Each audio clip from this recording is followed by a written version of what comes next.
안녕하십니까, 황현수입니다, 여러분. 네, 이번 시간부터는 본강좌 이제 들어가도록 하겠습니다. 우리 ERP 정보관리사 같은 경우는 공통 과목이 있었던 거 기억하시죠? 네, 오리엔테이션 시간 때 말씀을 드렸었는데 경영혁신과 ERP라고 하는 공통 과목에 대한 강의를 같이 진행을 해볼게요. 자, 이 부분은 1급 같은 경우는 5문제이고 배점은 2점씩이어서 10점이 배점이 됩니다. 절대로 무엇하지 마셔라, 틀리지 마셔라. 네, 틀리면 너무 아까워요. 문제은행식이기 때문에 무조건 맞자주의로 갖고 가시면 되시고요. 그리고 ERP 교재는 현재 시중에 어떤 출판사의 교재를 보든 다 요점 정리식의 교재이다, 이렇게 보셔야 되세요. 그러니까 나는 무역과 관련된 공부를 해본 적이 있다. 근데 무역만 해도 봐야 될 전공서적이 어마어마하게 많죠. 그런데 그 중에 수출이 뭐고 수입이 뭐고 이런 과정이었을 때 어떤 절차에서 움직이고 일부분씩 발췌해서 진행된 시험이라고 보셔야 될 것 같아요. 네, 그렇게 보시고 요점 정리식이다, 이렇게 기억을 하시고 가시면 되겠고요. 경영혁신과 ERP도 필요한 부분만 발췌를 해서 최소한 요 정도는 알고 가야 되지 않겠느냐라는 것으로 구성되어 있다라고 보시면 되겠고요. 그럼 2급에서는 우리 20점이에요. 배점이 20점인데 문제는 몇 문제? 4문제이고요. 5점씩 배점이 돼서 20점을 받으실 수 있는 부분. 그러니까 배점이 더 높아졌죠. 네, 틀리지 말아야 되는 부분이다, 이렇게 알아두시고. 자, 그러면 저희 첫 번째 챕터에 대한 부분으로 들어온 경영혁신과 ERP는 총 몇 장으로? 7장으로 구성되어 있습니다. 그래서 이 7장으로 구성이 되어 있고, 그 중에 이번 시간에는 경영혁신과 ERP의 등장이라고 하는 제 1장에 대해서 저랑 같이 진행을 해볼게요. 그리고 저희 1장부터 3장까지 진행을 하고요. 중간에 저랑 문제를 좀 같이 풀면서 복습을 진행해 보도록 하겠습니다. 그리고 마지막 7장까지 진행하고 저희 또 같이 문제를 풀어보도록 할게요.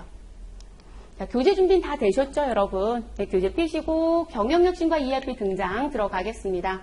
자, 경영혁신과 ERP 등장은 안에 들어가시면 왜 ERP가 등장이 됐고 왜 경영혁신이라는 표현을 쓰기 시작했는지, 그리고 ERP도 어디부터 시발점을 두고 발전해 왔는지, 그리고 ERP 시스템을 왜 도입하려고 했는지, 자, 이 부분에 대한 내용이 들어와져 있습니다. 자, 시험은 경영혁신 도구로 들어온 부분이 누가 있느냐라는 걸 물어볼 거고요. 그리고 ERP의 최종 목적이 뭐냐라는 거를 물어볼 수도 있고요. ERP라는 부분의 프로그램이 도입되기 전에도 IT라는 기술은 들어오기 시작했단 말이에요. 그러면 과거에서 진행됐던 부분이랑 ERP를 비교하는 문제도 끊임없이 출제가 될 겁니다. 그게 모두 다 이 부분에서 등장이 됩니다. 그 다음 ERP 발달 과정이라는 부분에서는 시발점에 누가 있었고 끝나는 부분이 누구로 끝났는지 요 순서 정도는 최소한 기억하시는 게 좋고요. 출제를 조금 더 깊이 내고 싶다라고 하면 그 부분이 그렇게 발전해 간 이유를 물어볼 수도 있습니다. 근데 최근 문제는 물어보는 경우들이 거의 없고요. 그냥 발전 단계 정도만 물어보고 있는 실정입니다. 자, 도입의 필요성이라고 하는 부분은 ERP가 고가의 프로그램이에요. 쉽게 생각하시면 기존에 사용했던 프로그램과 비교를 해봤을 때 상당히 비싸더라 라고 얘기를 많이들 하시거든요. 그래서 이걸 도입을 하실 때 고민하시는 회사들이 가격적인 부분, 초창기에 들어가는 가격이 좀 비싸다 보니까, 많은 돈이 들어가다 보니까, 구축비용이 비싸다 보니까 고민을 하거든요. 그럼에도 불구하고 왜 도입을 하려고 하느냐라는 부분이 등장이 됩니다. 그래서 이 필요성은 그런 얘기. 근데 필요성만 딱 묻진 않고요. 필요성 뒤에 가면 ERP를 어떻게 도입해야 성공하는지, 그리고 그걸 지키지 않았다라면 실패할 수밖에 없고, 내가 ERP를 선택할 땐 이런 사항들을 고려해서 선택해야 되고, 이런 부분이랑 같이 다 엮어서 나온다, 이렇게 보시면 좋을 것 같습니다.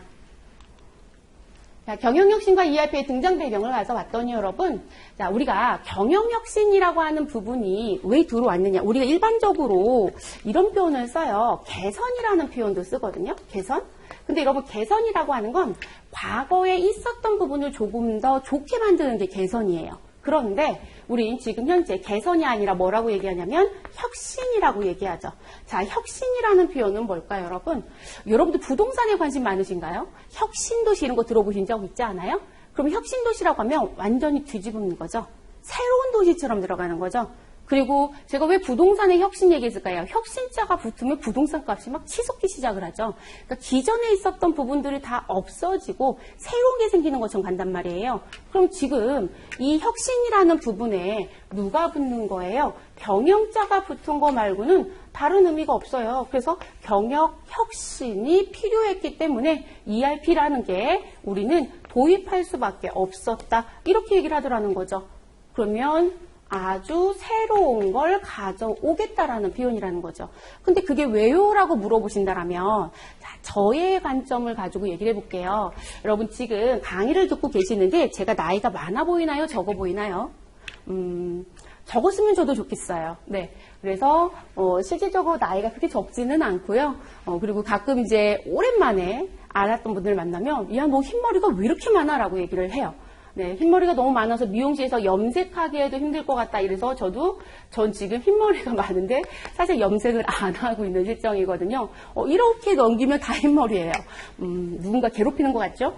자, 그 얘기를 왜 하냐면 제가 나이가 많다라는 얘기를 하고 싶은 게 아니라 직장을 오래전부터 다녔다라는 얘기를 하고 싶은 거예요. 저는 사실 회계부터 시작을 해서 이제 지금 이런 업무까지 다 진행을 할 수밖에 없는 뭐 그런 회사를 다녔는데 그러면 제가 회계라는 거를 시작했을 때요. 처음부터 회계라는 용어를 썼느냐라는 걸 제가 항상 말씀을 드려요. 회계 수업할 때. 그런데 저처럼 나이가 조금 지긋하신 분들 무슨 얘기를 하냐면 저는요 부기 세대거든요. 저도 부기 세대예요.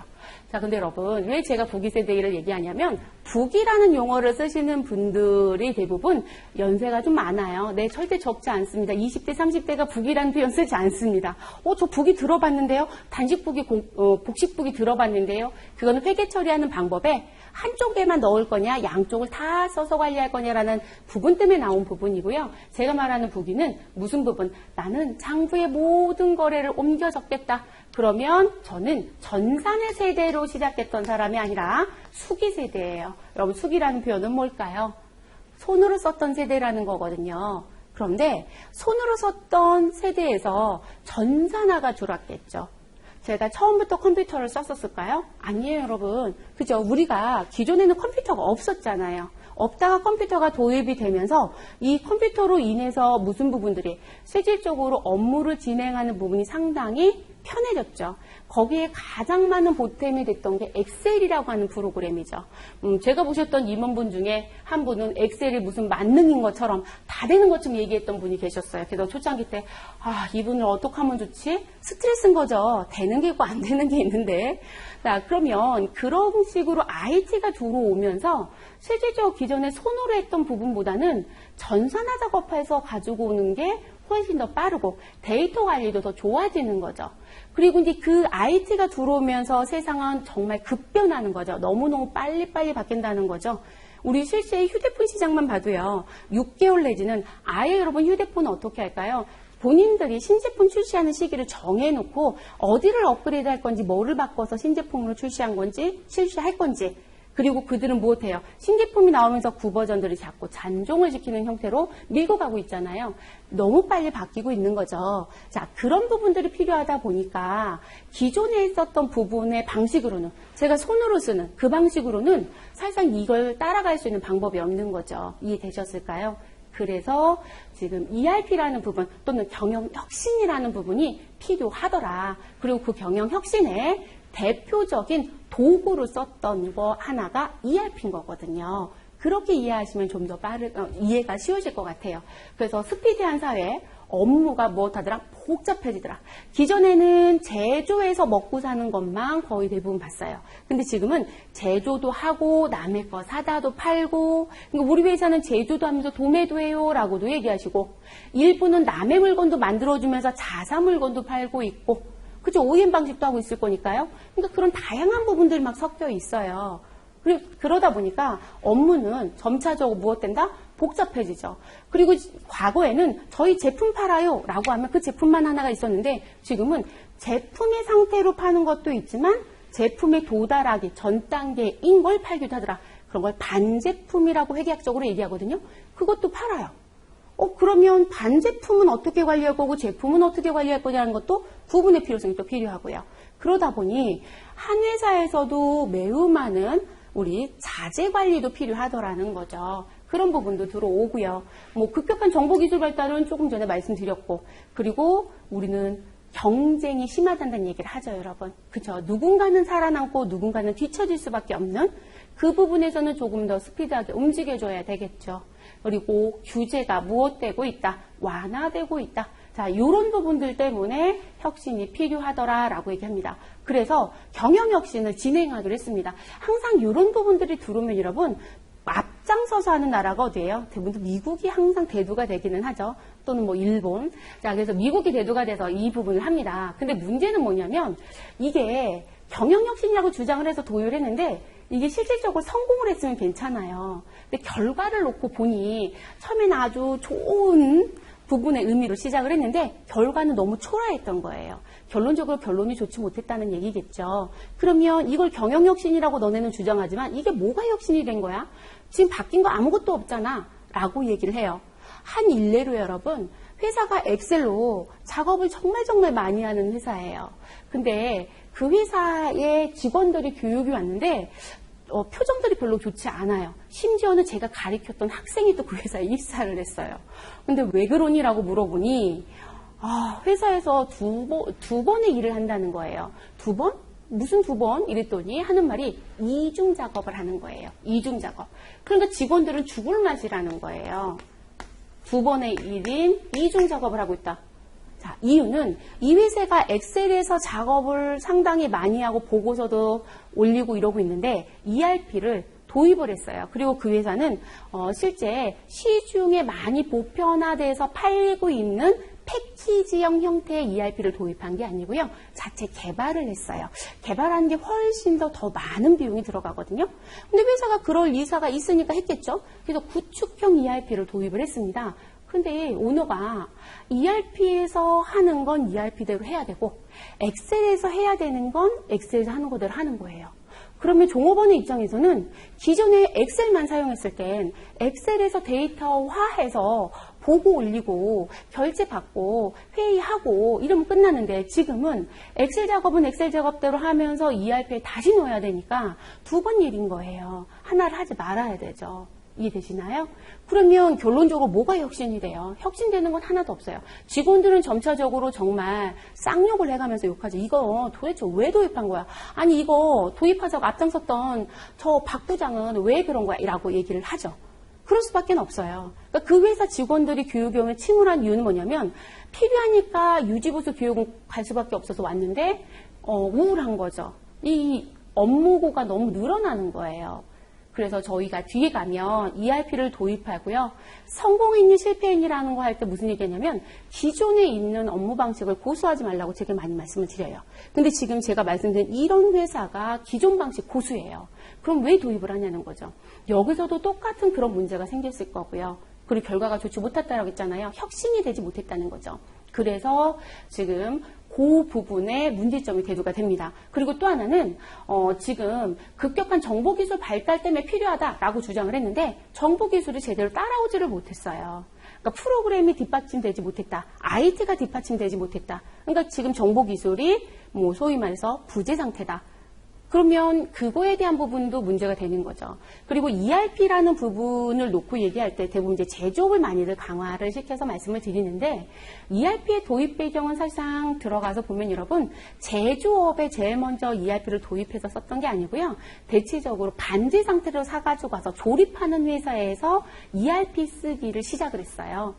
그러니까 원재료를 사가지고 와서 만들어지는 과정의 관리와 완성품이 나와서 파는 것까지 관리하는 부분은 처음에는 ERP가 따라가지를 못했어요. 그래서 어느 정도까지 만들어져 있는 걸 조립하는 식의 형태로 해서 완성품이 나오는 그 상황에서는 ERP가 잘 맞아 돌아갔다라고 하더라고요. 저도 아무리 옛날 사람이어도 아주 옛날부터 이거를 보지는 않았겠죠, 여러분. 왜냐하면 ERP가 또는 경영혁신이라는 게 필요했다는 게 60년대, 70년대부터 대두됐던 얘기인 거거든요. 그러면 지금 실질적으로 그때 제가 20대여서 일을 하고 있어야 이걸 만날 수 있는 거잖아요. 그렇죠. 그래서 그런 부분들도 사실상 좀 문제를 또 있었고요. 그래서 이 혁신이란 부분에 대한 내용들을 좀 들여다보면 문제점들이 일단은 대두가 됐다라고 얘기를 합니다. 그럼 제가 지금 정보기술도 부재가 있었다라고 얘기를 했었잖아요. 그러면 그 정보기술에 대한 부재 부분으로 지금 얘기했던 게 무슨 부분이냐. 우리 경영혁신이라는 부분이 필요해서 그 혁신의 도구 또는 운동. 여러분 지금 제가 운동이라고 써드렸는데요. 요거 운동은 다른 말로 얘기하면 경영혁신 도구라고 보시면 됩니다. 혁신 도구로 뭘 썼느냐. 다운사이징이라는 걸 우린 적용해서 했다.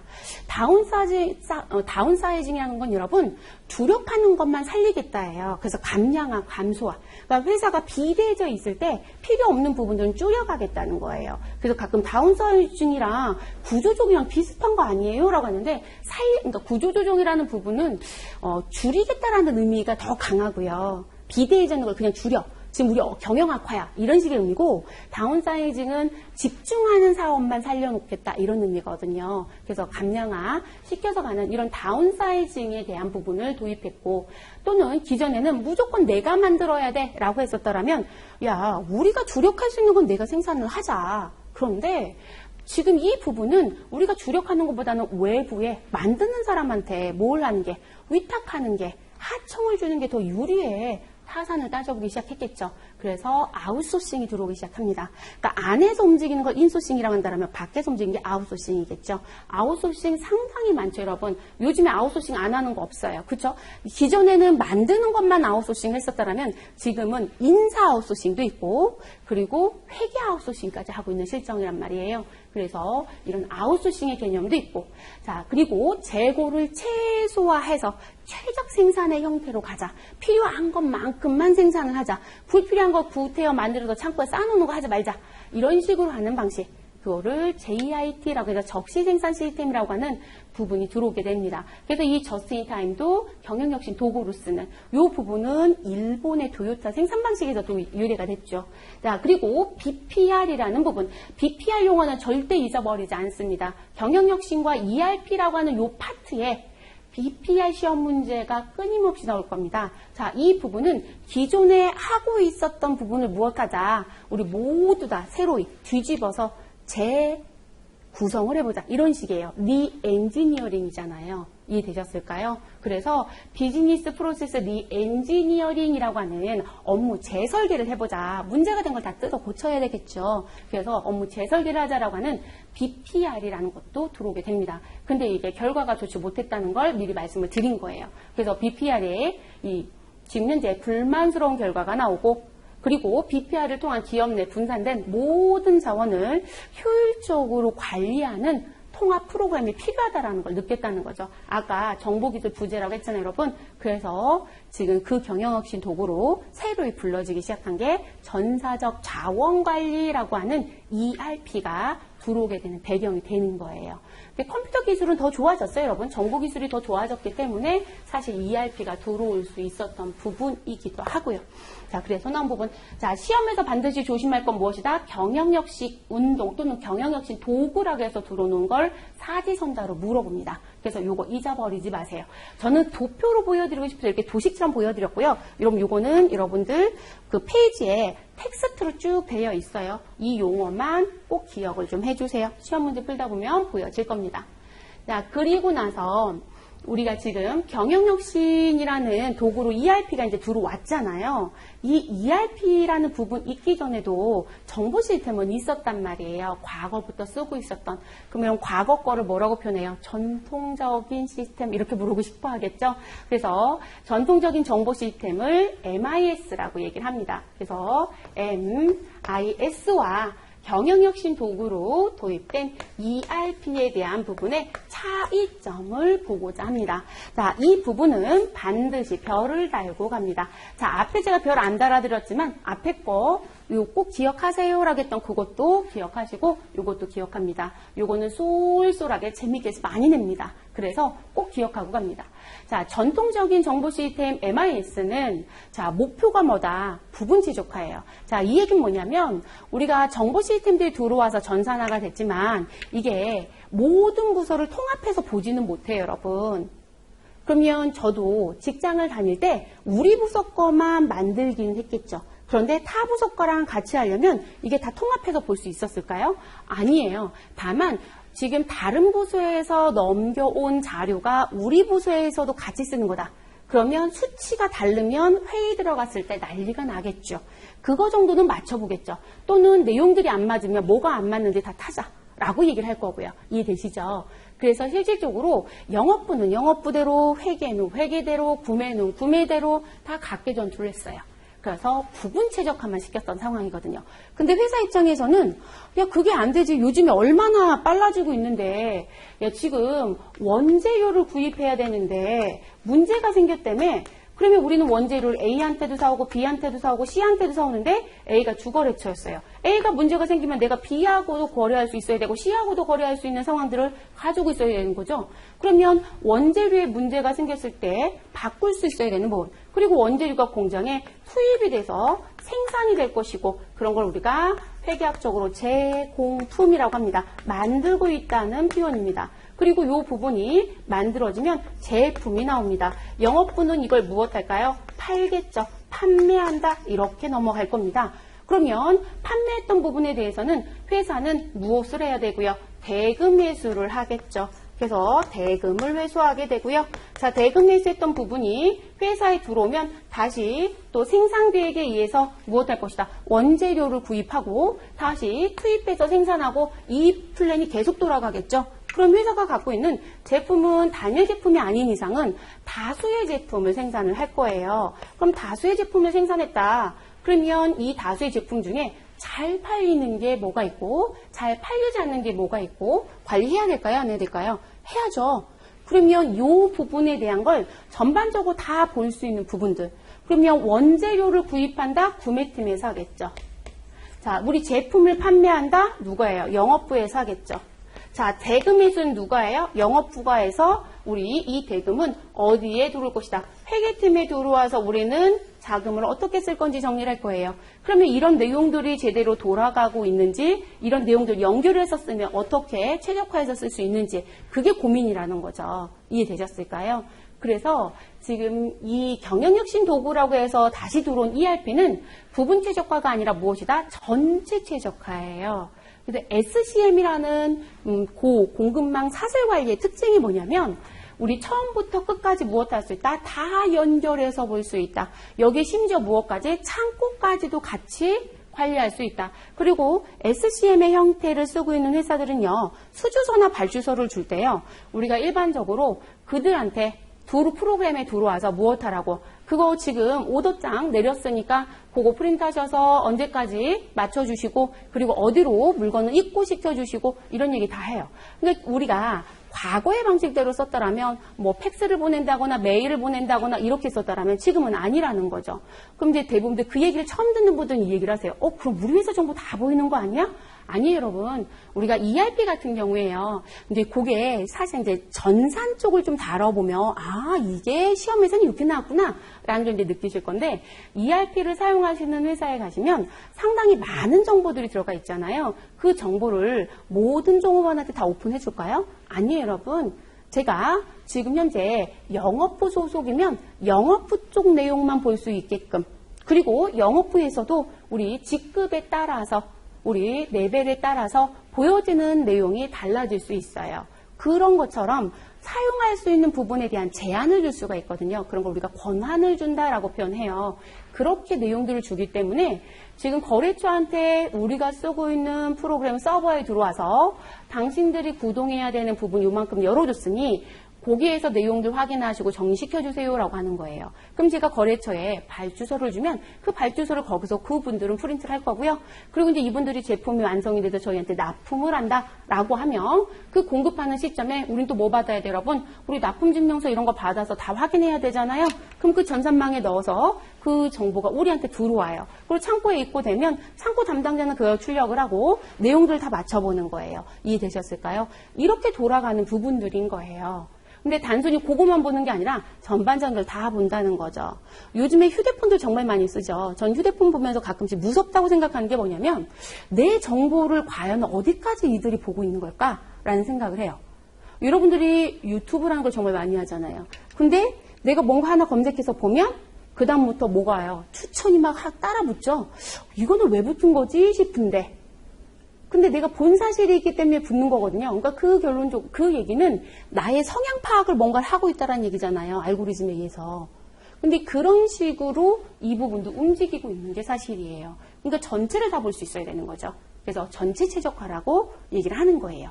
자, 그리고 업무의 범위는 당연히 여러분 목표가 부분 최적화였잖아요. 그러면 업무의 범위도 어떻게 갈까요? 단위로 가야죠. 회계, 구매, 영업, 제조, 생산, 외주 이해되셨어요, 여러분? 그래서 업무의 단위도 그 팀 또는 그 구조에 해당되는 것만 들어가요. 그런데 ERP는 통합 업무예요. 제가 이거 설명하면서 여러분 전부 다 본다고 했죠. 그래서 이 통합 업무 때문에 특징이 뭐냐면 이 단위 업무를 했을 때는 여러분 분명히 중복되는 부분이 있을 거예요. 근데 이 중복을 할 수밖에 없는 거죠. 제가 분명히 부분 최적화할 때 뭐라고 말씀드렸어요? 다 각계 전투하고 있다. 다 각자 놀고 있다. 이렇게 말씀드렸잖아요. 근데 여기 통합 업무를 하니까 중복이라는 부분이 나올까요? 안 나올까요? 안 나와요, 여러분. 중복이 뭐가 된다? 배제되는 효과를 가지고 올 거예요. 그러니까 똑같은 일을 무엇하지 않는다? 두 번 하지 않는다라는 부분이 들어오게 됩니다. 그래서 실질적으로 ERP를 쓰면 속도가 빨라져요, 시간이 단축됐어요, 뭐가 감소됐어요 라고 하는 부분이 그런 것 때문에 따라오는 부분이에요. 자, 그 다음 업무 처리는 자, 우리 전통적인 정보 시스템 MIS에서는 기능과 일 중심적으로 움직입니다. 그리고 위에서 아래로 내리는 수직적인 처리 방식이었어요. 그러니까 무슨 부분 상사가 부하 직원한테 내리는 형태의 부분들이 많았었다는 거죠. 자, 그런데 ERP는 프로세스 중심이에요. 네, 프로세스 중심. 시작과 끝이라는 부분이 있다면 누군가 시작의 단추를 여는 사람이 황양숙이었다면 이 황양숙이 시작점을 주어야 그 다음 단계로 넘어가서 그 다음 단계에 있는 사람이 그 다음 업무를 하고요. 이 사람이 그 업무가 끝나면 그 다음으로 넘어가고 이런 식의 관점이에요. 그러다 보니 분명히 1이라는 부분이 시작이 돼야 2가 되는데 1을 안 하고 있으면 무엇할까요? 독촉할 수밖에 없는 거예요. 그리고 그런 기록들이 모두 다 남습니다. 그래서 프로세스 중심이고 그리고 수직적인 상하관계가 아니라 수평적 관계로 움직인다라고 얘기를 하시면 되겠습니다. 그러니까 일을 할 때 흘러가는 흐름대로 갈 거니까 동등하게 흘러가는 것처럼 보는 거죠. 네, 그래서 수평적 처리가 되고요. 자, 그리고 이제 접근 방식을 보시면 우리 MIS에서는 전사나 자동화의 관점으로 우리 접근을 했었다라면 우리 ERP에서는 무엇으로 가자? 경영 혁신의 수단으로 쓰고 있다. 이렇게 얘기를 합니다. 자, 전산화 형태는요. MIS는 중앙 집중 방식의 한쪽에 모아지는 형태라고 보시면 돼요. 그런데 우리 ERP에서는 분산 처리 방식입니다. 네, 그래서 각각의 부서별로 업무가 있다라면 제가 그럼 뭐라고 말씀드렸어요, 여러분? 영업부는 물건을 팔았어요? 판매? 그럼 판매에 대한 정보를 넣어주시고 근데 판매 정보 넣기 전에 뭐부터 할까요? 저 오더 받았어요 라고 하는 수주부터 시작을 할 거라는 거예요. 그래서 수주를 받았고 그리고 간혹 수주 받기 전에 무슨 부분 우리 신규 거래처가 하나 생길 것 같아. 근데 견적 달라고 하네? 그럼 견적 줄 거예요. 그리고 그 견적이 오더가 성사가 되면 수주로 넘겨받을 거고요. 그리고 수주가 되면 출고를 할 것이고 출고가 되면 우리는 돈 주세요라고 하는 증빙 처리한 걸 해요. 그런 걸 우리가 세금 계산서, 계산서란 거를 발급하였다 이런 얘기 하거든요. 그 업무가 끝나고 돈이 언제까지 들어오겠다는 걸 분명히 계약서에 명기한 사항들이 있겠죠? 그럼 돈이 들어오겠죠, 여러분? 이해되셨을까요? 네, 그렇게 해서 움직이는 부분들인 거죠. 그런데 그렇게 영업부서에서 하고 그 돈에 대한 건 회계팀으로 돈이 들어올 거거든요. 이해되시죠? 그러니까 그런 식으로 영업부는 그 업무만 해요. 근데 영업부는 만들어져 있는 제품을 팔든 사다가 팔든 어쨌든 매입이 없이 매출이 나올 수는 없는 거예요. 그럼 매입은 영업부가 하느냐? 아니죠. 구매라고 하는 쪽이 또 따로 있다라고 보는 거죠. 전 지금 업무적인 관점으로 나눠서 얘기하는 거예요. 그래서 그렇게 업무를 분산 처리해서 하게 됩니다. 그러니까 속도가 더 빨라져요, 여러분. 자, 그리고 의사결정 방식을 보겠습니다. 전통적인 정보 시스템 MIS의 의사결정 방식은 바텀업 방식입니다. 그래서 우리 상향식 접근 방식이다. 그리고 우리 상사한테 보고하는 식의 관점처럼 상사랑 움직이는 그런 방식이고요. 그리고 우리 ERP는 탑다운 방식입니다. 하향식 접근 방식이고요. 담당자가 업무를 진행을 하고 의사결정을 한다고 보시면 되겠습니다. 자, 설계 기술은요. 우리 무슨 부분? 우리 프로그램 코딩에 의존하는 방식이에요. 여러분, 여기서 3지에 4지에 이 뭐 4차 언어가 어떻고 이게 중요하신 게 아니라 우리는 코딩에 의존했느냐 아니냐라는 게 중요해요. 자, 코딩에 의존한다는 건 다 구축형 ERP의 관점처럼 보셔야 돼요. 우리 회사만 쓰는 프로그램을 만들어서 쓰겠다. 근데 우리 프로그램 개발자가 그만뒀어요. 그랬더니 아무도 이거를 손을 못 댄다고 하고 있어요. 이게 코딩의 맹점이거든요. 그래서 항상 이 구축형을 쓸 수밖에 없었다라면 또는 커스터마이징이라는 게 정말 많이 있었다라면 반드시 관련된 정보를 다 무엇 하셔야 된다. 매뉴얼화 시켜놓으셔야 돼요. 그래야 누군가 그만두고 그 자리에 들어왔을 때도 작업이 원활하게 움직이거든요. 근데 어찌됐든 MIS는 코딩에 의존한 상태로 프로그램이 움직이고 있었고요. 그리고 ERP는 우리 무엇이다? 4GL의 객체 지향 기술이다라고 얘기합니다. 객체 지향 기술은요. 각각의 개발, 그 객체별로 기술을 개발해서 움직인다는 용어예요. 그러다 보니까 뭔가 하나 업그레이드가 된다라면 여기만 업그레이드를 해도 다른 쪽 프로그램은 잘 돌아가고 있다라고 해요. 근데 사실 실무자들은 객체 지향 기술을 우리가 도입해서 쓰고 있지만 이게 이 자리에 영향을 100% 안 준다고 하기는 조금 어려워요라고 얘기는 하시더라고요. 그런데 이 객체 지향 기술을 쓰기 때문에 사실상 기존에 모든 게 다 이렇게 맞물려 있는 것보다는 훨씬 더 무슨 부분 업그레이드가 더 편한 건 사실이에요.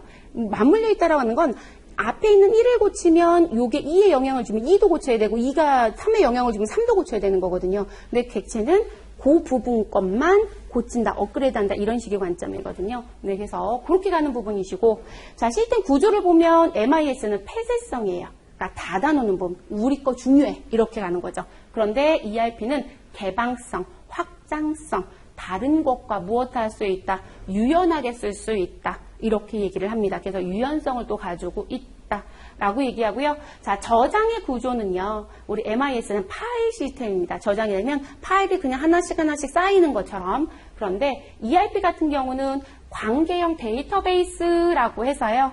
우리 데이터가 관계되어 있는 게 원장형 통합 데이터베이스로 쌓여서 필요하면 그거 뺏어 쓰는 것처럼 다시 또 수정한 게 있으면 저장이 되고 또 필요하면 뺏어 쓰는 이런 식의 형태로 움직이는 관계형 데이터베이스로 지금 저장이 되고 있습니다. 또 그게 이제 특징. 여러분 제가 ERP 쪽만 노란색을 표시해드렸어요. 한쪽만 기억을 하세요. 양쪽 거 다 기억하실 필요 없죠. 한쪽만 기억하시면 사지선다 출제했었을 때 근데 다른 점 찾기 문제를 나오는 거라서 한쪽만 기억해서 가져가시면 되겠습니다. 자, 경영혁신과 ERP 등장 부분이 이제 그 다음 페이지 쪽에 지금 표 나온 거 바로 밑에 쪽 그냥 쭉 훑어보시면 되세요. 자, 그러면 ERP라는 건 우리가 어떻게 불려주면 되느냐. 전사적 자원관리다라고 얘기해요. 자, 왜 그러냐면 이게 전사적 자원관리라는 건 전체 자원을 다 보겠다. 그럼 결론적으로 회사에서 사람도 자원이 여러분, 그쵸? 인사라는 건 매우 중요하죠. 점차적으로 더 중요해지고 있고요. 그러면 사람도 자원이고요. 제가 지금 분필을 들고 있어요. 그럼 이 분필을 만들기 위한 자재도 자원이 될 수 있을 거고요. 무슨 얘기인지 아시겠죠? 그래서 이런 자원을 전체 다 무엇하겠다? 관리를 하나처럼 하겠다라는 식의 관점입니다.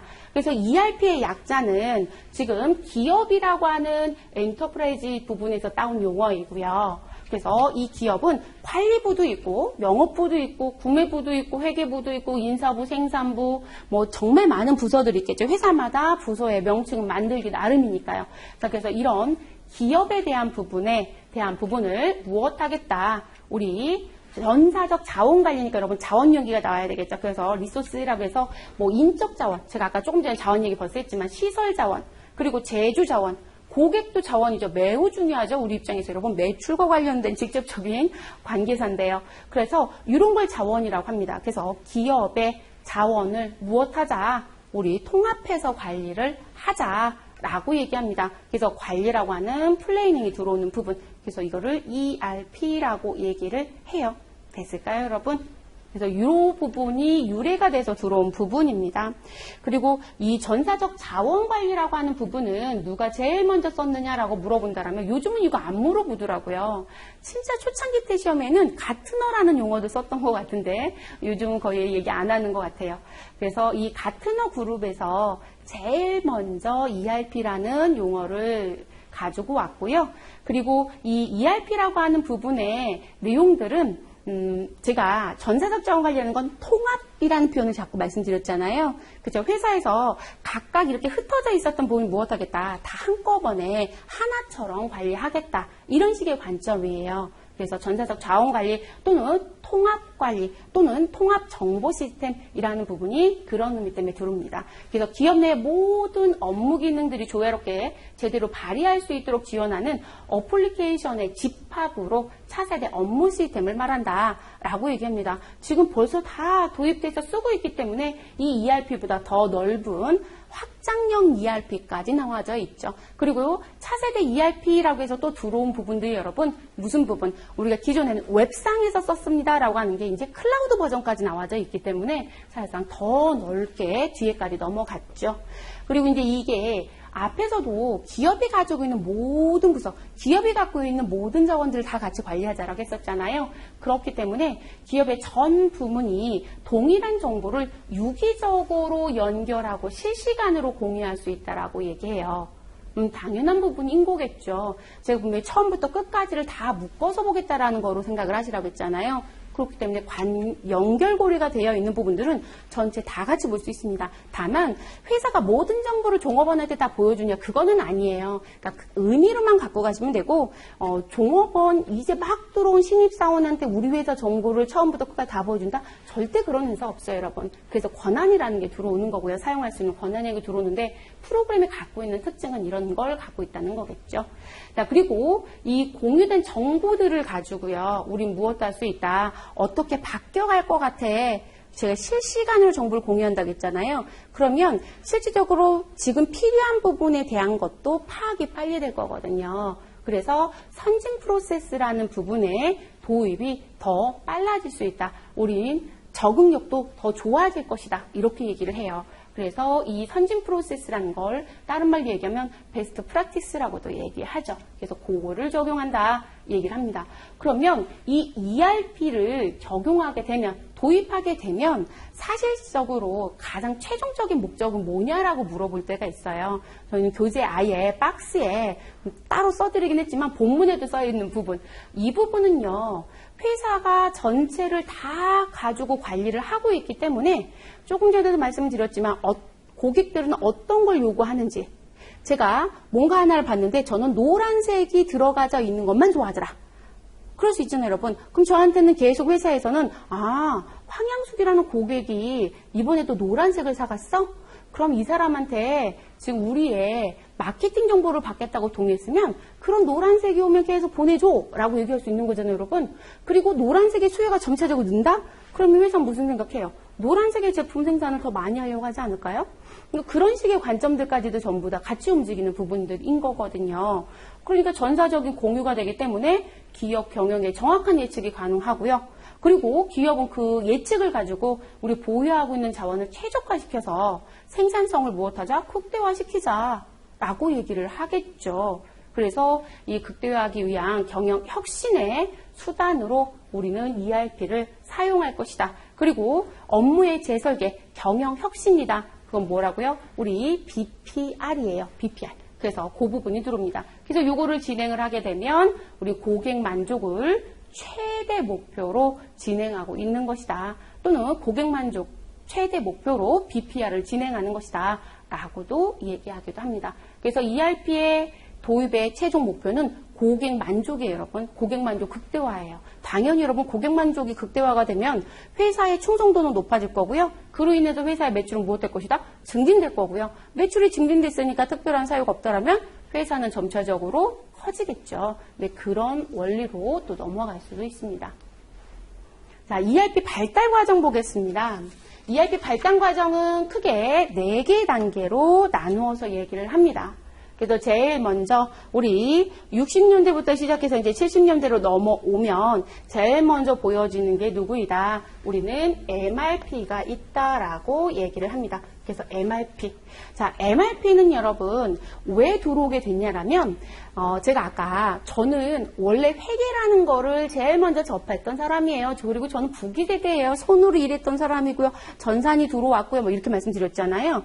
그러면 어느 부분에서 일을 하든 과거의 방식에 무슨 부분, 손으로 또는 몸으로 모두 다 움직여야 되는 부분, 또는 시간을 많이 들여서 해야 되는 업무들, 자, 이런 부분들이 있었겠죠. 근데 회사 입장에서 보니 이 부분을 조금 더 최적화를 시키고, 그리고 원가를 조금 더 절감하게끔 하려면 어떤 방식을 쓰면 좋을까라는 생각을 해요.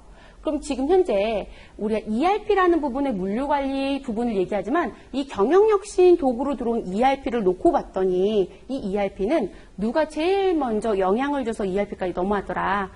생산하는 회사들 같은 경우는 여러분, 하나의 제품을 생산하는 데 필요한 자재에 대한 내역이 있을 거예요.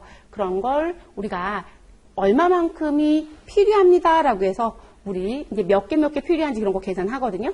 그러면 제품 하나를 만들기 위한 자재의 정보를 우리는 BOM이라고 얘기를 하고요. 그래서 제품 하나를 만드는데 어떤 자재들이 들어가는지, 그리고 거기에 그 BOM에 맞춰서 들어갈 때 지금 현재 제가 지금 입고 있는 외투가 자켓이잖아요. 이 자켓을 만드는데 원단이 얼마가 필요하냐? 그죠? 그리고 겉감과 안감이 다르고 단추도 있고 뭐 이렇게 여러 개가 있을 거잖아요. 그러면 그 부분들을 열심히 어떤 게 필요하다라고 목록을 작성하고 거기 얼마가 들어가는지를 다 계산하겠죠. 그럼 하나가 100개를 생산하면 1000개를 생산하면 이렇게 넘어갈 거잖아요, 여러분. 그럼 이제 그런 부분들에 대한 내용들을 정리하는 부분이 무엇이다? 우리 MRP예요. 그래서 제품 하나를 생산하기 위해서 필요한 자재 내역이 있고, 거기에 내가 몇 개를 생산하겠다라면 얼마가 필요합니다라고 하는 소요량 계산이 돼요. 그래서 그 소요량에 대한 관리를 좀 해보자. 그리고 내가 이 소요량 관리를 잘하면 실제 자재를 너무 많이 발주했는지, 내가 예상했던 거대로 쓰고 있는지, 또는 누가 일부러 자재량을 늘려서 뒤로 살짝 빼진 않는지 충분히 관리가 될 거라고요. 그래서 그런 자재와 관련된 소요량 관리가 제일 먼저 시작이에요. 그러니까 제조 쪽에서 먼저 등장이 된 거죠. 그래서 이 MRP라고 하는 건 자재 소요량 관리이고, 그 자재 소요량 관리라는 건 재고의 최소화를 시킬 목적으로 한 것이다. 결론적으로 여러분, 원가를 절감시키기 위한 목적이 사실 들어가는 거예요. 근데 그 원가 절감 목적은 이제 뒤에서 얘기하지만, 그래서 재고 최소화 목적으로 들어온 게 MRP. 그리고 여러분, 이 MRP는요, 손으로 하는 건 힘들어요. 그래서 저희가 뒤에 물류나 생산 쪽 수업하면 MRP가 사실상 들어오면서 우리는 컴퓨터라는 부분에서 작업할 수 있었기 때문에 이 MRP를 쓸 수 있었다, 이렇게 얘기를 해요. 그러니까 결론적으로 IT 기술이 없었다라면 저것도 힘들다는 거죠. 손으로 쓴다는 건 여러분 정말 힘든 얘기거든요. 그래서 정보 기술이 보조적인 역할을 하던 시대에는 이제 이런 부분의 배경으로 시발점에 놓고 시작을 했다, 이런 얘기를 하는 거예요. 그래서 1970년대에 자재 관리를 잘 하고자, 최소화시키고자 소요량 관리로 등장한 MRP를 시작점으로 우리 무엇으로 넘어간다? MRP2라는 것으로 넘어간다. 여러분 지금 여기 MRP 앞에 원자를 붙여도 상관은 없어요. 그래서 MRP2. 자, MRP2는 무슨 의미가 되느냐라고 물어보신다라면, 여러분 이 부분은요, 앞에 있었던 자재 소요량은 머티리얼 관리예요. 그게 자재거든요. 근데 지금 MRP2에서는 머티리얼이 아니라 뭐로 들어간다? 우리 매니팩처링으로 바뀌어요. 그러면 만든다는 관점이잖아요. 그게 결론적으로는 자재 소요량 관리 잘 하면서 내가 어떻게 자재 관리를 더 최적화를 하면, 또는 다른 관리를 더 최적화하면 회사의 원가가 줄어들 수 있느냐. 그렇죠. 자재 관리 잘하면 사실 원가가 내려가는 건 당연한 얘기예요. 절감이 되는 건. 그래서 지금 만드는 데 들어가는 부분에 대한 원가 절감을 좀 더 신경을 써보자라는 게 MRP2라고 보시면 됩니다. 그래서 제조 자원 관리라는 부분으로 넘어갑니다. 그럼 이제 이렇게 하고 끝나지느냐? 아니요. 이제 90년대 넘어오면 IT는 더 급변하게 발달을 하고요. 더 속도도 빨라지고 할 수 있는 부분의 영역들이 많아지는 거죠. 그래서 누가 등장한다? 우리 경영혁신이라는 부분을 해보자. 그래서 업무 재설계를 하자라는 BPR이 이제 들어오면서 우리는 전사적 자원관리라고 하는 ERP가 들어오게 됩니다. 그래서 우리 회사가 가지고 있는 전반적인 관리를 통합해서 한번 해보자. 이렇게 가는 관점입니다. 그래서 ERP가 들어오고요. 자, 이 ERP가 쓰고 보니, 기존에는 우리 내부적인 부분의 관리만 참 열심히 했었다라면, 우리가 어느 부분, 지금 나와 관계되어 있는 것도 대금의 결제 부분도 전반적인 이 흐름에 대한 부분을 전반적으로 다 관리를 해야 되겠구나. 기존엔 어디에 메인 PC 하드웨어에만 이 부분의 정보를 쓸 수 있다라면 인터넷이 된다라면 그래서 웹상에 연결해서 쓸 수도 있고 그거보다 자료를 웹에 보관하지 않고 어디에 클라우드에 보관하면서 우리 정보의 보장성도 정보에 대한 안전에 대한 보장성도 보호를 받고 그리고 우리 관련된 회사들한테는 우리 관계에 있는 프로그램에 쓰게끔 유도도 하고 그럼 관리가 더 최적화가 되더라는 거죠. 자, 그렇게 이제 넘어가는 부분. 그게 확장형 ERP예요. 그래서 지금 기업 간 협업이라는 부분이 들어온다. 그러니까 우리만 안에서 하는 게 중요한 게 아니라 나와 관계되어 있는 것도 두루두루 봐야 된다는 거죠. 그래서 여러분 기존에는 회사의 재고 관리는 무조건 우리 창고에서 관리를 한다라고 친다라면 지금은 그렇게 안 해요. 어디에서 관리하는 게 더 최적화인지를 들여다봐요. 그래서 그 최적화가 지금 현재 공급자 입장에서 갖고 있다가 우리가 공급을 받아서 업무를 보는 게 더 최적화라면 공급자 재고 관리까지도 하고 있단 말이에요. 그리고 물건이 들어오면 필요한 게 들어오면 바로 나가게끔 하는 그러면 창고에서 소요되는 시간이 많이 걸리지 않아요. 근데 들어와서 뭔가 정리는 하고 나가요. 그럼 그런 환적의 개념만 쓰는 것도 있고요. 아주 다양해지고 있다는 거죠. 그래서 그런 식의 개념도 등장이 되더라. 그래서 뭐가 되는? 우리는 확장형 ERP라는 부분으로 더 넓어지는 부분이 들어오게 됩니다. 그래서 서로 윈윈하는 관계가 된다라고 얘기를 합니다. 됐을까요, 여러분? 자, 시험은 요걸 출제합니다. 그 문제 조금 어렵게 내고 싶은데요. 그러면 요런 걸 낸 적이 있습니다. 근데 잘 안 내요, 여러분. 그러니까 최소한 요건 기억해야죠. 근데 여러분 MRP1, MRP2, ERP, 확장형 ERP 못 외우지 않겠죠, 여러분? 그쵸? 근데 이건 뭐 다 기억하실 거니까. 그리고 이 문제 출제했을 때 틀린 분 한 분은 못 봤어요, 여러분. 네, 다 맞습니다. 발달 과정 이 네 가지 출제는 그다음 어려운 부분이 아니라서 틀리신 분은 아무도 없어요. 그럼 이제 제가 앞에 거 설명하면서 얘기했던 부분들 좀 본다라면 MRP1 또는 그냥 MRP라고 해도 돼요. 1970년대에 들어온 이 MRP1은요. 생산에 필요한 품목의 재고 관리 기법으로 들어온 부분이에요.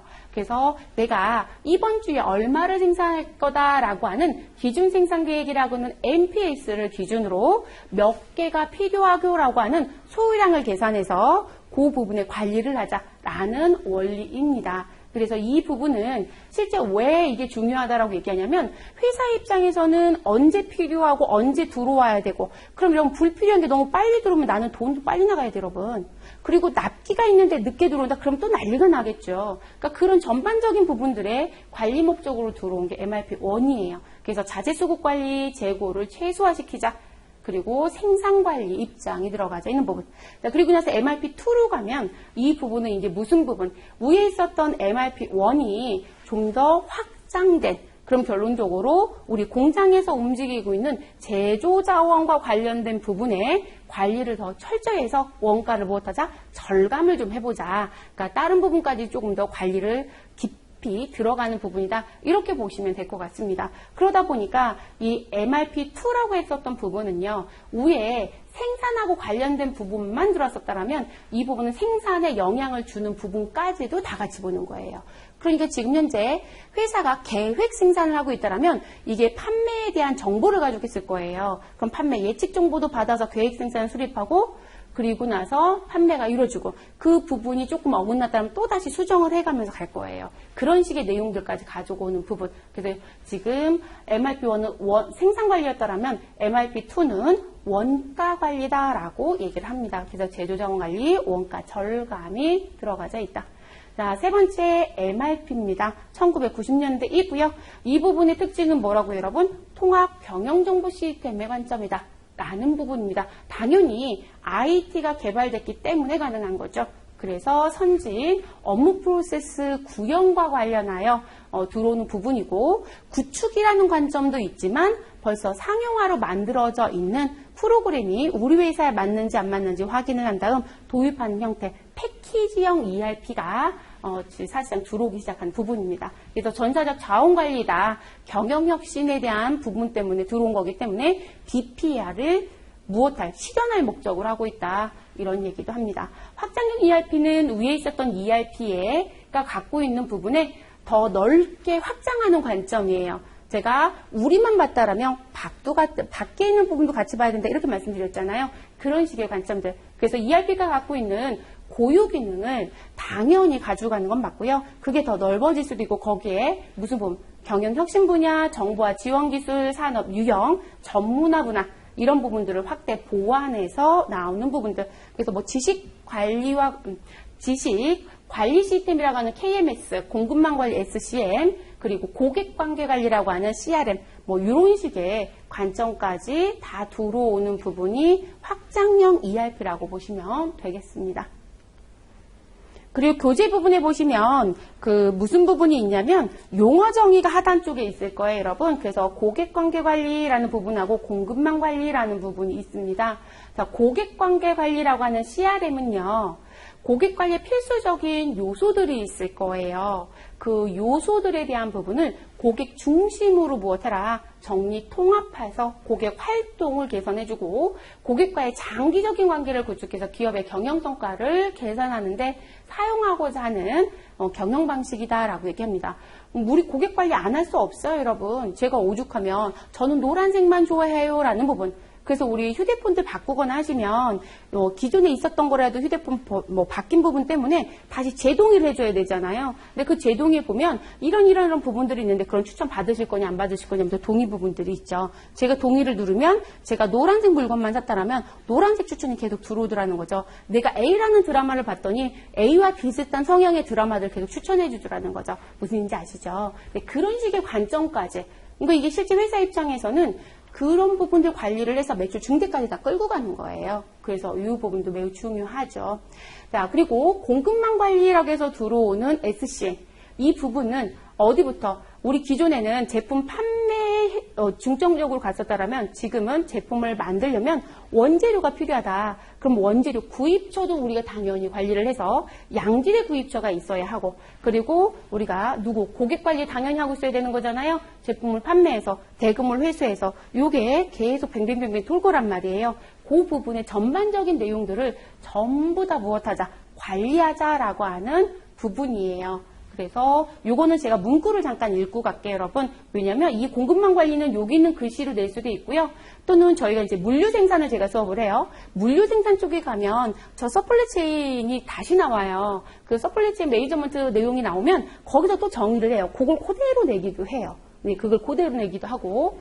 그래서 어떤 제품을 판매하는 경우 우리 자재 조달, 제품의 생산, 유통, 판매라는 흐름이 발생할 것을 의미하는 것이 공급망이고 이 SCM이란 이 흐름을 적절히 관리해서 공급망 체인을 최적화하여 우리 조달 시간의 단축 그리고 재고 비용이나 유통 비용이 무엇되는 줄어드는 감소시키는 삭감 그리고 고객 문의에 대한 빠른 대응을 실현하는 걸 목표로 하고 있는 게 공급망 관리다라고 얘기합니다. 모두 다 연결되어 있으니까 우리는 실시간으로 관리가 가능하겠죠. 그러다 보니 대응력도 더 좋아진다, 나빠진다? 좋아지죠. 회사가 안 팔리는 재고를 많이 갖고 있어 봐야 여러분 회사는 손해예요. 내가 재고를 만들어내기 위해서 들어간 투입돈이 그대로 창고에 묵혀 있다는 얘기거든요. 그러면 제가 뭐라고 말씀드렸어요? 우리 잘 팔리는 건 재고를 적정하게 갖고 있어야 되지만 잘 팔리지 않는 건 재고를 빨리 소진해야 되는 거거든요. 근데 그런 거 하나도 예측 못하고 그냥 계속 생산만 한다면 회사가 제대로 돌아갈까요? 그러지 못하잖아요. 그러니까 이런 부분들이 점차적으로 필요할 수밖에 없더라라고 얘기하는 부분입니다. 자, ERP 시스템 도입의 필요성이라는 부분이 있을 거예요, 여러분. 첫째, 둘째, 셋째 이렇게 나오는 세 가지. 자, ERP 시스템 도입이 왜 필요하냐? 자, 우리 기업에 각각의 부문들이 있다. 그래서 영업도 있고, 생산도 있고, 구매도 있고, 자재도 있고, 회계도 있고, 등등등등. 자, 많은 부분들이 있는데 그 많은 부분의 조직과 업무가 무엇하는 우리 ERP는 여러분 프로그램이에요. 프로그램 이름입니다. 그래서 IT로 통합돼서 실시간으로 모든 정보를 무엇할 수 있다? 통합 처리할 수 있다라는 좋은 걸 가지고 있더라는 거죠. 이 실시간 정보 처리가 가능하다는 얘기는 우리 모든 예측이 좀 더 빨라져요, 여러분. 그리고 대응력도 더 키워질 거고요. 두 번째는 자, 이 ERP 시스템 도입을 하게 되면 우리는 기존에는 구축이라는 걸 많이 썼지만 지금은 상용화되어 있는 그리고 벌써 다수의 회사들이 쓰고 있는 또는 뭐 좋은 의미로 유수의 회사들이 쓰고 있어요 이렇게 표현하시잖아요. 그들이 쓰고 있는 패키지 프로그램을 가져다가 도입을 하면 도입도 조금 더 손쉽고 비용도 구축보다는 조금 더 저렴하게 절감할 수도 있거든요. 그리고 이게 벌써 유수의 회사들이 쓰고 있다라고 하니 내가 초창기 처음 도입하는 게 아니라 벌써 쓰고 있는 방식의 내용들이 우리하고 얼마나 잘 맞는지 맞춰보고 도입했던 거잖아요. 그러면 우리는 선진 업무 프로세스가 자동적으로 넘어갈까요? 안 넘어갈까요? 넘어가죠, 여러분. 우리 업무 재설계가 진행될까요? 안 될까요? 될 거라고 보는 거죠. 근데 그 내용이라고 보시면 될 것 같아요. 그래서 선진 업무 프로세스인 우리 베스트 프랙티스라는 부분이 지금 패키지 내에 포함되어 있기 때문에 우리 선진 프로세스를 회사 내에 적용시킬 수 있고요. 경영혁신 BPR을 자동적으로 수행하는 결과를 가져온다라고 합니다. 그래서 이 경영혁신이라고 하는 부분을 무엇하기 위해서 실현하기 위해서 ERP를 도입하기도 하고요.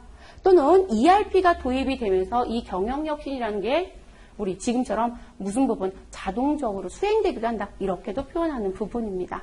자, 그리고 세상은 점차적으로 무엇되고 있다? 복잡해지고 있다. 그리고 다양해지고 있다. 성향도 참 다양하잖아요, 여러분. 그래서 그런 부분에 우리가 맞춰가야 살아남더라. 우리 회사는 살아남아요, 여러분. 종업원한테 월급도 주고요. 전체적으로 신기술도 개발할 거고요. 그렇죠? 자, 그러다 보니 뭐 확장성을 보장받을 수 있고 우리가 중장기전으로 본다라고 하면 우리 비용을 절약하는 효과를 가져고 온다. ERP를 처음 도입하는 분들은 왜 원가 절감이 된다고 자꾸 주장하세요? 얼마나 비싼 프로그램인데 이렇게 얘기를 하세요. 시중에 있는 패키지가 우리하고 딱 맞지 않으면 일정 부분은 우리한테 맞게끔 고쳤을 수도 있어요, 여러분. 그런 걸 커스터마이징 한다라고 하겠죠. 그럼 커스터마이징은 많이 하는 게 좋은 건 아니에요. 왜 그러냐면 커스터마이징이 많을수록 단가는 계속 올라가는 거예요. 기존에 있었던 거에서 바꿔야 되는 거기 때문에. 근데 그런 부분이 아니라고 한다라고 하면 초창기 비용은 다소 무리하게 들어갈 수 있지만 지금 업무를 진행해 놓고 결과를 놓고 보니 유지보수비가 아주 비싼 건 아닌 거거든요. 그래서 장기전으로 가면 오히려 비용이 무엇되는 절감되는 효과를 가져올 수 있어요. 그거를 세 번째에서 얘기한 부분입니다. 자, 이 부분이 1장 경영혁신과 ERP 등장과 관련된 부분이었던 내용이죠, 여러분. 그쵸?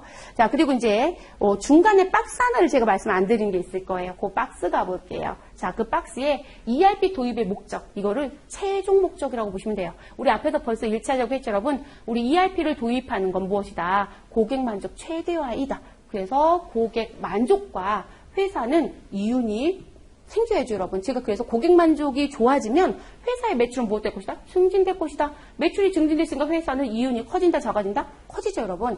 그래서 여러분들 사지선다 문제 풀 때요. 다음 중 ERP 도입의 최종 목표는 또는 목적은 그럼 1, 2, 3, 4 쭉 있다. 그러면 이게 있을 거예요, 여러분. 고객 만족과 이윤 극대화. 요거로 채택해 주시면 되겠습니다. 자, 그리고 ERP를 도입하는 방법은요. 도입하는 방법은 두 가지로 구분해서 얘기합니다. 단계별 도입이라고 하는 스텝 바이 스텝이고요. 그리고 일괄 도입이라고 하는 빅뱅 방식이 있습니다. 자, 스텝 바이 스텝이라고 해서 나와져 있는 부분은요. 우리 제가 이런 얘기를 했어요. 오리엔테이션 얘기할 때 모듈이라는 표현을 썼었거든요. 모듈. 자, 이 모듈이라는 얘기는 뭐냐면 우리 회계 관리만 되는 ERP, 인사 관리만 되는 ERP, 물류 관리만 되는 ERP 이렇게 얘기를 해요. 그런데 저희는 회계 모듈만 구입하였다. 인사 모듈만 구입하였다. 또는 회계와 인사만 도입하였다. 그리고 물류, 생산 이렇게 도입했다. 이럴 수도 있겠죠, 여러분. 그래서 ERP 모듈 중에 특정 모듈을 먼저 도입하고요. 필요해서 또 다른 모듈을 도입하는 방식. 그게 스텝 바이 스텝이에요. 자, 빅뱅 방식은 뭘까요? ERP가 지금 현재 갖고 있는 패키지 형태에서 갖고 있는 걸 한꺼번에 다 도입하는 거 이렇게 보시면 될 것 같아요. 네, 그런 걸 빅뱅 방식이라고 합니다. 그래서 우리 ERP도 도입하는 게 어떻게 도입할 거냐에 따라서 이제 이렇게 불러지는 부분이 다르다라는 거. 자, 그 다음 우리 이제 선진 업무 프로세스의 재설계 그리고 이 비즈니스라는 게 있습니다. 여러분 선진 업무 프로세스라고 하는 베스트 프랙티스는요. 우리 무엇에 대한 부분? 우리 실질적으로 기존에 있었던 업무가 우리 무엇됐다? 좋아졌다예요. 선진국 이렇게 얘기하죠, 여러분. 그 선진국의 선진이에요. 그냥 그렇게 이해하시면 되거든요. 왜냐면 용어가 너무 어려울 땐 저게 뭘 의미하는지만 캐치하시면 그 다음부터는 쉬워지거든요. 자, 그래서 ERP 패키지 내의 업무 프로세스는 최대 초인류 기업을 통해 검증된 선진 업무 프로세스가 벤치마킹되어 모범 업무 프로세스로 이미 구성되어 있기 때문에 도입 시 업무 처리 능률 등이 무엇될 수 있다? 극대화될 수 있다. 여기서 중요한 키워드는 뭐였을까요? 패키지였다는 거죠. 우리 지금 구축 얘기 안 해요, 여러분. 여러분들 또 정확하게 구분해 주셔야 될 게 ERP를 구축해서 쓰는 게 잘못됐다가 아니고요. 구축이라는 건 진짜 처음부터 끝까지예요. 그러니까 0부터 100까지를 다 내가 만들어 쓰는 거고요. 그리고 우리가 패키지라고 하는 부분은 벌써 실질적으로 아까 제가 왜 유수의 회사들이 벌써 누군가 쓰고 있는 이렇게 얘기했잖아요. 그러니까 이쪽에서 벌써 쓰고 있고 유수의 회사들이 쓰고 있기 때문에 검증이 끝난 거예요. 그게 우리 회사에 맞는지 검토하고 도입하겠다는 얘기인 거거든요. 그리고 일부분 안 맞는 게 있으면 조금은 커스터마이징을 할 거고요. 최대한 하지 말라고 말씀드렸으니까. 그래서 그렇게 가는 거기 때문에 이 선진 업무 프로세스라는 부분이 여기에 녹아 들어가 있다. 그러니까 우리도 당연히 선진 업무 프로세스가 되는 것이다. 이렇게 주장하는 거예요. 그 내용이고요. 업무 프로세스 재설계라고 하는 BPR. 자, 비즈니스 프로세스 리엔지니어링입니다. 라고 하는 부분. 이 부분은 기존에 하고 있었던 방식을 다 혁신적으로 바꾸는 거. 그러니까 이게 경영혁신이라고 했잖아요. 싹 뒤집어 버리는 거. 그러니까 지금 머리를 기존에 생각했던 걸 무엇해라? 다 뒤집어. 그렇게 생각하는 거 이제 더 이상 하지 마. 이런 식인 거죠. 근본적으로 갖고 있었던 부분을 확 다 바꿔버리는 거예요.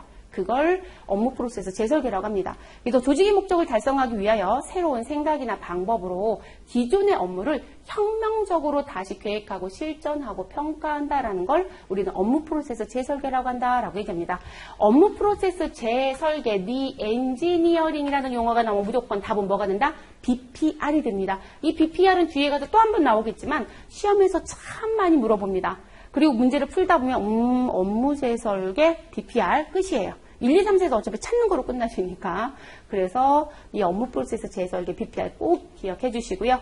자, 이 비즈니스라는 건 뭘까요, 여러분? 기존에 비즈니스를 합니다라고 하면 저희 언제 만나실래요? 라고 얘기하죠. 그래서 면대면으로 오프라인으로 만났죠. 근데 요즘은 오프라인이 아니라 온라인으로 무엇 할 수 있다? 만날 수 있죠. 그리고 온라인으로 무엇 할 수 있어요? 우리 비즈니스도 하시고 그리고 계약도 하고 할 거 다 하잖아요, 여러분. 그런 식의 관점. 그리고 그것만 있을까요? 우리 물건을 사고 파는 것까지도 모두 다 가능하잖아요. 그런 걸 이 비즈니스라고 얘기를 합니다. 이게 IT가 사실상 발전하지 못했다라면 이 비즈니스는 하기가 어렵죠, 여러분. 그래서 이 비즈니스가 처음 도입할 때 제일 많이 썼던 게 이제 전자상거래가 된대라는 얘기를 정말 많이 했었어요. 네, 그런 쪽의 내용입니다. 네, 이거는 특별히 읽어드리지 않아도 될 것 같아서요. 이건 넘어가겠습니다.